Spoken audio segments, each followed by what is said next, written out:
เสกสงครามควันมือระเบิดหน้าปานจะบ่เผาผลาญเจ้าอีกดังเคยสู้ทนพ้นผ่านนานปีจนถึงบัดนี้ชีวิตเจ้าสดใสมวลพฤกษามาลาพันไม้มวลพฤกษามาลาพันไม้แต่การกิ่งใบประดับเมืองลาวให้สวยงามเจ้าจะเป็นละนาดที่แค้นเสพอนลาวแค้นแอนอ่อนปอนลำสมเสยสมเสยใส่สนาสันติภาพขึ้นมาคงพนาทั่วดาวได้เปลี่ยนสียามเช้าต้องแสงสุรีฝุ่งสนีหุยห้องส่งมาเห็นมวลหมู่สัตว์กุณาบินเจยเชิดมาสู่กุลาแท้เอ่ยงามเดแสงทองส่องใส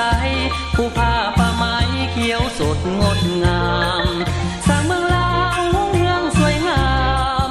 สร้างเมืองลาวรุ่งเรืองสวยงามผัวแพ้สงครามที่ฟุ้งหุกหานทำมา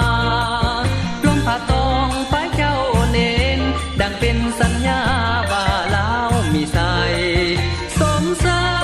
ยสมเสยใส่สนา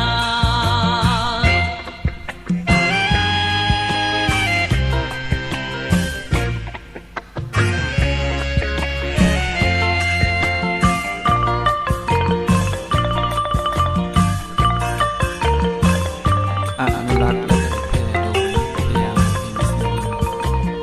สันติภาพขึ้นมาคงพนาทั่วดาวได้เปลี่ยนสียามเช้าต้องแสงสุรีฝุ่งสนีหุยห้องส่งมาเห็นมวลหมู่สัตว์กุณาบินเจยเจิดมาสู่กุลาแท้เอ่ยงามเดแสงทองส่องใสผู้ผ้าป่าไม้เขียวสดงดงาม